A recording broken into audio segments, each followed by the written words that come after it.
Nous sommes avec Yann, Alexander et Sultana, que nous avons la joie de recevoir à France Soir.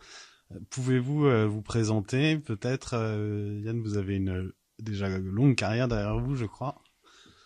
Oui, enfin, bon, après il y a des gens qui ont des carrières plus longues, mais effectivement, j'ai fêté les 17 ans de carrière l'année dernière au théâtre Michel. Et je connais Sultana depuis plusieurs années maintenant, puisque justement, Sultana a travaillé avec moi en 2015-2016 et aussi en 2018 pour des concerts à Paris. On n'a pas travaillé en province, mais on a travaillé à Paris. Elle m'a accompagné sur scène et j'ai démarré effectivement en 2003 à Angers, qui est la ville de ma mère. Voilà. D'accord. Et Sultana, vous êtes aussi musicienne, chanteuse? Oui, tout à fait. Bonjour à tous. Donc moi, je suis auteure-compositrice et interprète depuis 2001 et pareil, j'ai écumé pas mal de concerts, principalement en région parisienne et sorti 2 albums, Mosaïque et Solaire. Et je suis sur le 3e album et effectivement, on a collaboré avec Yann sur plusieurs scènes et aussi sur des compositions, notamment Pas à Pas, sorti sur mon dernier album. Voilà. D'accord. Et nous avons eu la chance de nous rencontrer samedi dernier à l'occasion d'un concert dans un lieu dont on ne dévoilera pas l'emplacement exact, qui était un acte artistique autant que militant et citoyen à Paris. Pouvez-vous nous raconter la genèse de ce petit projet, par sa taille mais grand par son importance pour chacun des participants? Sultana m'avait envoyé un mail en me disant qu'il faudrait peut-être réfléchir à poser un acte militant. Et au moment où elle m'en a parlé, Monsieur Rochu, le directeur de la Factory d'Avignon, a lancé une initiative Opération Théâtre Ouvert, qui était une opération nationale. Et il appelait les théâtres et l'ensemble des lieux culturels en fait, donc et même des cinémas, des collectifs, ça allait très loin, à ouvrir au public de 15h à 16h le samedi 30 janvier. Donc s'agissait d'un appel à l'aide, un appel au secours, un appel à responsabiliser plus que jamais la ministre de la Culture sur ce que nous vivons. Je parle de façon collective, pas forcément ce que nous vivons en titre personnel, mais ce que nous vivons en tant qu'artistes de façon collective. Et il y avait urgence. Donc c'était pas un acte irresponsable, irréfléchi ou hédoniste, genre les artistes qui veulent à tout prix chanter. Non, c'était vraiment, il y avait quelque chose de l'ordre de la transgression et évidemment de l'appel. Écoutez-nous, voilà. Ne parlez pas simplement d'aide, ne parlez pas simplement de dispositifs ou d'intermittence. Non, écoutez-nous parce que la situation est gravissime. Mmh. À la fois, je dirais à la fois effectivement social, économique, et je dirais en fait, moi mon terrain, ce serait vraiment de dire laissez-nous, dans le cadre des normes sanitaires évidemment, faire notre métier, parce que de toute façon il n'y a pas assez de personnel pour prendre en charge les gens qui sont dépressifs dans ce pays. Il y a 20 à 30% de Français, et c'était les études début janvier, qui souffrent de moments de dépression. C'est énorme dans un pays et c'est dangereux pour une société. C'est très dangereux. D'un point de vue anthropologique, c'est extrêmement dangereux. Et ça a plus que doublé par rapport aux jauges habituelles en la matière de troubles psychologiques, psychiatriques. Comme de toute façon, il n'y a pas assez de personnes pour prendre en charge ces gens-là, puisqu'on manque de moyens, on manque de personnel et tout, nous, on peut intervenir en appoint, en accompagnement. On peut dire, il faut qu'il y en ait pour tous les goûts pour le public, il faut que des gens puissent se retrouver dans une offre culturelle qui fait que, quand ils ont vu un spectacle, ils se sentent mieux. On l'a vu samedi dernier, la ferveur des gens, l'émotion, le côté vivifiant de ça. Moi, je l'ai vu dès juin dernier, j'ai appliqué les protocoles sanitaires très tôt, je suis revenu sur scène, on était peu nombreux à ce moment-là, et on voyait chez les gens le bien-être que cela faisait. On le voyait, c'était impressionnant. C'est quelque chose qui m'a marqué. J'ai été marqué profondément le 5 octobre au Théâtre Michel je suis sorti du théâtre à un moment donné parce qu'il y avait la maquilleuse qui était perdue, et donc j'allais le chercher. Et il était 17h30 et le concert avait lieu à 20h. À 17h30, il y avait déjà des gens qui étaient dans le coin à attendre. Et il y avait un monsieur qui est venu me voir et qui m'a pris les mains. Et il me dit, c'est bien là le concert, c'est bien là le concert. Je dis, oui, c'est bien là. Mais vraiment, il me tenait les mains fermement. Et on sentait qu'il avait besoin de ça. J'ai pas osé poser de questions, mais je pense que sa vie sociale devait pas être terrible, sa vie privée, sa vie au boulot. On sentait qu'il avait besoin de ce moment-là pour respirer. Et je pense que c'est aussi ça, notre fonction. Oui. Ouais, je rebondis effectivement là-dessus. Je pense que, comme dit Jodorowsky, l'art guérit les consciences. Donc pour nous, l'art, c'est vraiment ça a cette fonction vitale et essentielle, justement. C'est prouvé scientifiquement. L'art produit de l'endorphine, de la molécule du plaisir, de la dopamine, et permet de se libérer, permet un vrai travail d'introspection, mais aussi de lien, de partage, d'écoute. Ça permet de se fédérer. Et je pense qu'effectivement, à un moment comme on vit comme celui-ci, alors il y a deux choses. La première chose, c'est l'injustice que le milieu culturel subit, tout comme les restaurateurs, tout comme plein d'autres secteurs. Hein. On n'est pas les seuls. Mais c'est vrai qu'on l'a dit, on l'a redit, les transports qui sont ouverts, les grandes surfaces qui sont ouvertes, on ne voit pas en fait la différence à ouvrir des lieux culturels, à laisser une place sur deux en termes de normes sanitaires. Ce serait possible. Et il y a beaucoup de pays européens qui le font et ça fonctionne bien. Et on voit tout à fait que ce n'est pas des clusters ou voilà, qui favoriserait la propagation du virus. Donc ça, déjà, c'est une injustice. Et donc, c'est vrai que l'acte qu'on a fait samedi, le fait de faire un concert dans le cadre quand même de l'opération Théâtre Ouvert, c'était aussi pour dénoncer cette injustice et aussi, effectivement, ce côté de se retrouver, ce plaisir, partager cette émotion. Je pense que vraiment les gens l'attendent. Et on n'a pas pu recevoir toutes les personnes parce qu'effectivement, on était limité en termes de normes sanitaires. Mais on sent qu'il y a une vraie envie et que les gens, en fait, là, ils étouffent. Ils ont juste besoin de se retrouver et d'avoir des émotions bénéfiques parce qu'on est tellement dans un climat anxiogène, exactement, et collectif. Des émotions bénéfiques et collectives. Donc, je pense que ce serait vraiment... bien effectivement que le gouvernement prenne acte de ça et puisse faire voilà ouvrir les lieux culturels comme les restaurants, voilà des lieux où déjà économiquement c'est très dur, mais en plus ça favorise le lien social et comme tu disais Yann, on voit beaucoup de dépression, beaucoup de... Ouais, ce climat anxiogène est très lourd. Donc, je vois autour de moi vraiment... Moi, je l'ai vu très tôt. Et puis, c'est vrai que Sultana et moi, nous avions des grandes discussions par WhatsApp en mars-avril sur ce qui se passait. Tout ce qu'on vous dit là, je pense qu'en mars-avril, ça aurait été inaudible. Et pourtant, vous-même, très tôt, avez sollicité les services...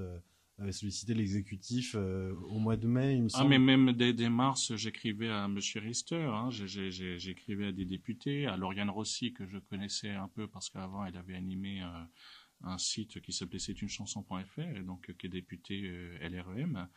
Donc, mais je me souviendrai toujours que moi, pendant que je faisais toutes ces démarches, autant Sultana comprenait parce que voilà, mais autour de moi, des gens me disaient mais pourquoi tu perds ton temps? Il y avait un état de sidération, d'abattement. On était très peu. On était très peu.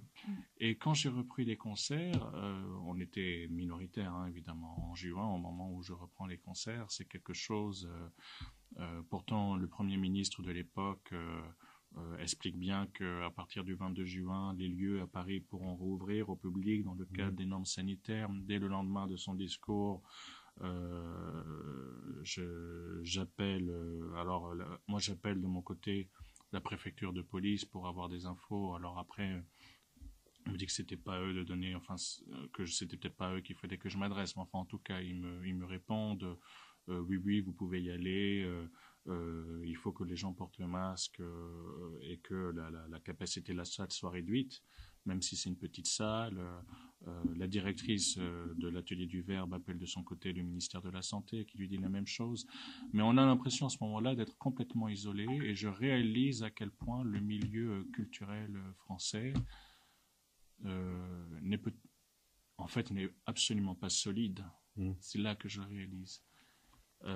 N'est absolument pas homogène parce que c'est pareil. Pendant la crise de mars-avril, on a un syndicat que je ne nommerai pas qui milite, et heureusement qu'il n'a pas été écouté quand j'y pense, pour une ouverture des lieux en novembre.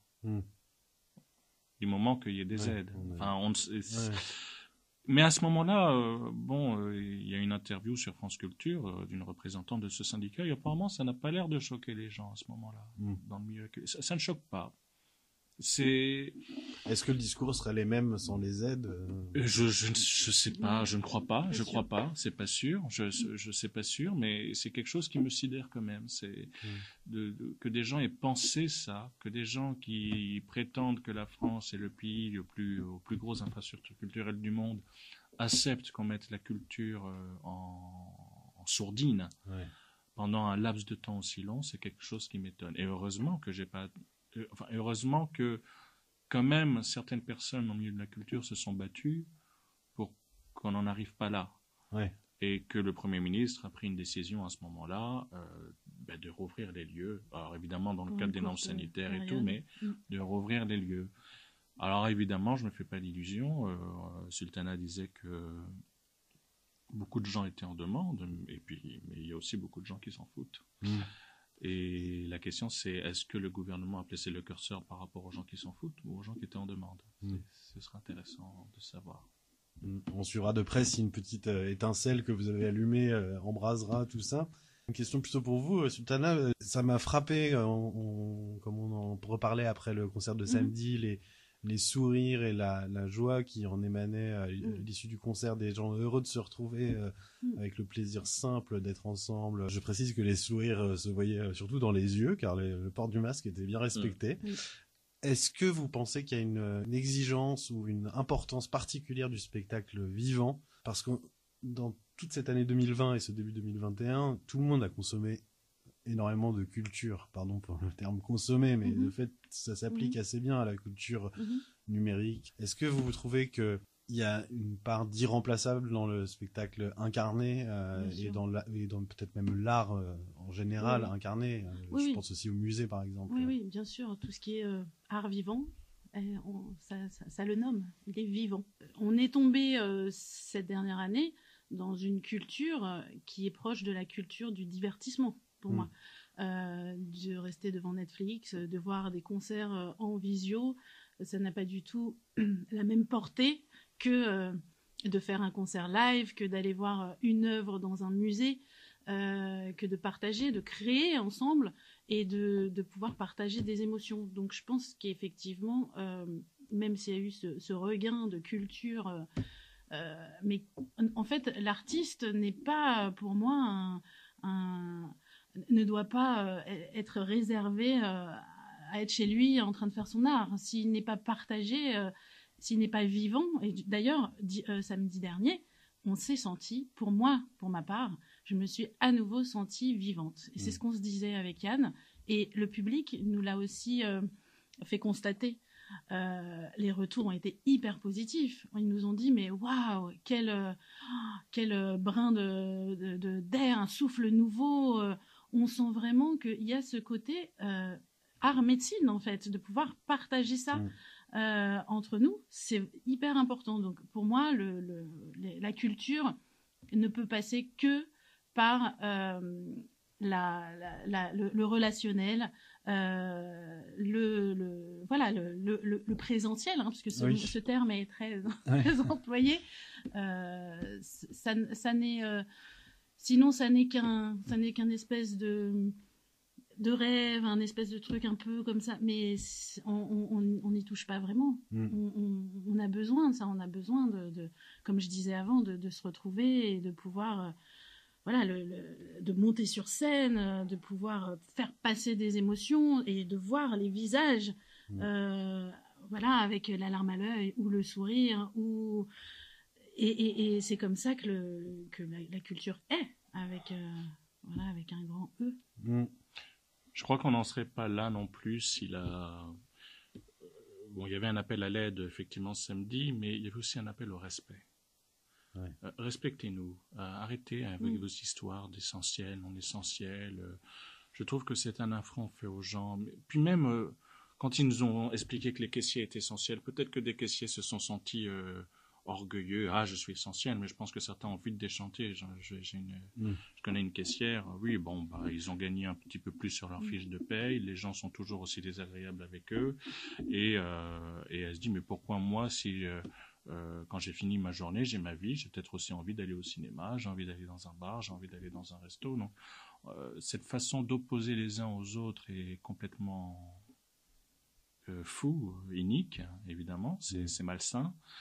Et je pense que le rapport de force, on est vraiment dans une période où un rapport de force entre les artistes, enfin, entre une partie des artistes, attention, parce qu'encore une fois, je dis, c'est pas homogène, mais entre une partie des artistes et une partie de la société, en fait. C'est pas que le gouvernement, c'est une partie de la société. C'est, vous n'aimez pas les artistes, d'accord, mais respectez-nous. C'est ça qu'il faut rappeler. Et je pense que peut-être ces dernières années, on n'a pas assez rappelé qu'un artiste, ça se respecte. On l'a pas assez rappelé parce que on met un clip en 2 secondes sur YouTube, on met une chanson en 5 secondes sur Apple Music, on fait croire aux gens que n'importe qui peut être chanteur. Voilà. D'ailleurs, maintenant, après qu'on a vu que n'importe qui pouvait être chanteur, on a vu que n'importe qui pense qu'il peut être expert sur une pandémie et on voit des gens qui n'ont rien à dire qui nous emmerdent. Donc voilà, on a fait croire, on a vraiment dévoyé l'art et puis surtout, et là c'est le Gabonais en moi qui s'exprime, on a fait croire que l'art était un truc de luxe. On a fait croire que l'art était une sorte de loisir, genre qu'est-ce qu'on va faire aujourd'hui? Bon, on va aller voir un truc. Non, ça va au-delà. Je pense que les gens qui sont du samedi, ils ont vraiment besoin d'art. Il y a dans ce pays des gens qui ont besoin de l'art. Et même ceux qui disent qu'ils n'en ont pas besoin, je pense qu'inconsciemment, ils en ont besoin. Mais on ne peut pas faire passer l'art pour un truc de non essentiel. Je veux dire, je pense à des chorégraphes au Congo qui se sont battus en pleine guerre civile pour monter leur spectacle alors que les balles sifflaient.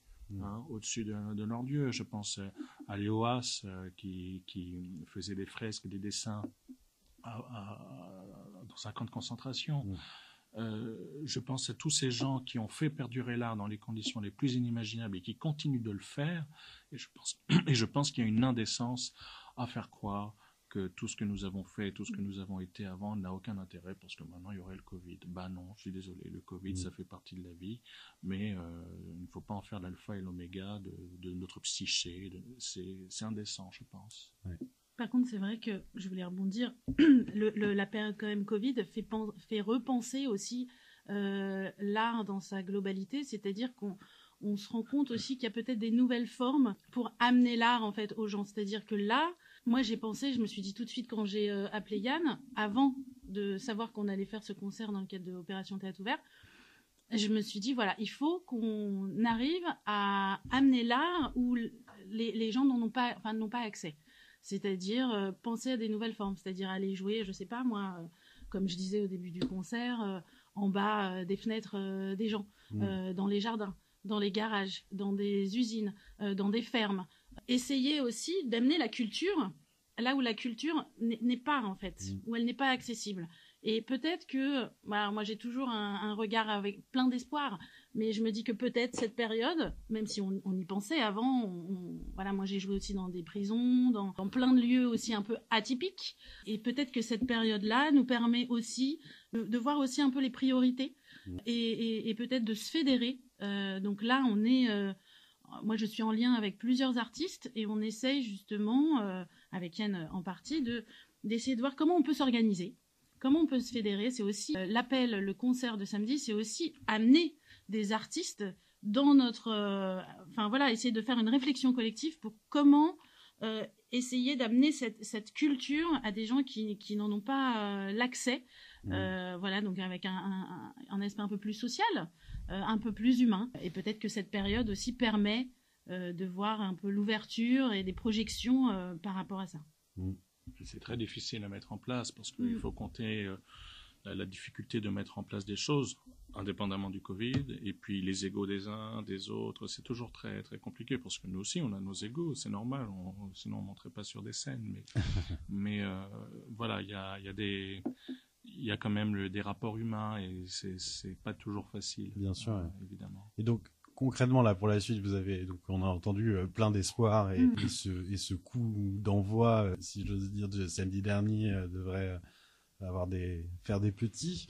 Est-ce que vous avez envie ou besoin de faire passer un message, de réunir des initiatives convergentes ou parallèles qui peut-être ne se connaissent pas? Tout est ouvert, j'imagine. Comment vous voyez la suite en général et d'un point de vue peut-être concret? On dira jamais assez merci à monsieur Laurent Rocher de la Factory d'Avignon d'avoir initié ça. Je pense que par son acte, il a lui-même créé une synergie dans laquelle on se met. Sultana comme moi, nous sommes très actifs vis-à-vis de certains réseaux qui ont envie que les choses avancent. Je vous dis encore une fois que le milieu artistique n'est pas homogène du tout. Il y en a qui se contentent très bien de faire des concerts devant leur écran sur Facebook. Il y en a qui ça ne pose pas de problème. Bon, pour moi, c'est glauque. Je ne peux pas cautionner ça. J'ai fait quelques live streams, mais qui étaient plutôt des dialogues musicaux à la demande de mon éditeur. Mais ça s'arrête là. Je peux pas chanter. Enfin, non, je peux pas. C'est pas possible. Pas de distanciel. Ah non, je peux pas. C'est pas possible. C'est pas mon ADN. Mais on espère d'une part que il s'agit vraiment de mettre en tension, en vigilance constante le ministère de la Culture, qui ne perde pas de vue le drame qui se noue. Je ne sais pas s'ils en ont pleinement conscience. Surtout que même quand les lieux ouvriront, comme disait Sultana, il faut déjà penser à investir d'autres lieux parce que beaucoup de théâtres vont fermer, beaucoup de théâtres ne seront pas opérationnels, beaucoup ne se relèveront pas. Donc il faut penser à d'autres lieux. Si nous avons pu susciter ça, tant mieux. Mais après, attention, je ne suis pas un porte-parole. On agit aussi parce qu'on agit en notre âme et conscience et par rapport à nos convictions. Mais on n'a pas vocation à dire aux gens faites ci, faites ça à nos collègues. S'ils peuvent nous rejoindre, voilà. Donc là, je sais que moi, il y a une très très belle lettre d'une artiste qui s'appelle Sarah Roubateau. Je la cite parce que sa lettre, je l'ai lue au début du concert de samedi. Elle m'a beaucoup touchée. Elle a beaucoup touché de personnes. C'est aussi quelqu'un qui essaye de fédérer des artistes ou pas, mais en tout cas pour avoir une vraie réflexion collective. Donc on essaye d'avancer collectivement sur justement ces nouvelles façons de ne pas attendre aussi que les lieux réouvrent et pour pouvoir s'approprier l'espace public, pour donner de la voix et pour nous faire entendre. Moi donc j'appelle, j'ai envie d'appeler artistes ou non artistes, ceux qui ont envie de nous rejoindre pour des initiatives. Je pense aussi à ces deux Italiennes qui ont créé le théâtre à domicile. Donc elles sont en mode Uber Eats, mais en mode théâtre Eats. Et je trouve ça super. Donc elles voilà, les gens les appellent et elles viennent jouer leurs pièces à domicile, en petit comité, ou je crois même à l'extérieur. Je trouve ça super. Si on pouvait créer une forme de culture à la maison, culture dans les jardins. Il faut y réfléchir, il faut être plusieurs, et j'espère que effectivement, plus on sera de voix, et plus on se fera entendre, et plus peut-être les choses bougeront. Et pour les gens qui nous écoutent et qui voudraient se joindre à des initiatives ou partager les leurs auprès de vous, comment ils peuvent vous contacter? Alors on est joignable. Alors moi j'ai mon site internet qui est sultana.fr, sultana.fr. Sinon ma page Facebook Sultana Chant. Voilà. On mettra les liens. Moi c'est pareil, soit par ma page Facebook ou sinon mon éditeur, Monsieur Kosniam de l'Avenue Publishing. On trouve le site en ligne. Et d'ailleurs, j'en profite pour adresser aussi. On parlait des gens qui nous ont soutenus et on a été extrêmement touchés par ça, y compris mon entourage personnel et professionnel, dont Monsieur Kosniam, justement mon éditeur, qui m'a dit oui, foncez. Il a relayé notre appel, et puis évidemment pendant la prestation, Bertrand Ferrier, le pianiste, qui s'est joint, qui a joué le jeu, Michael Bond, qui nous a interviewé, qui a joué le jeu, Richard. Je trouve ça émouvant que de plus en plus de gens refusent de céder à la peur. C'est C'est ça que je peux dire. On pourrait encore dire plein de choses. Hein. Je suis même sûr de pas avoir dit tout ce que je voulais dire, mais voilà. C'était déjà très bien et on vous remercie beaucoup beaucoup de nous avoir Merci accordé à vous. ce temps.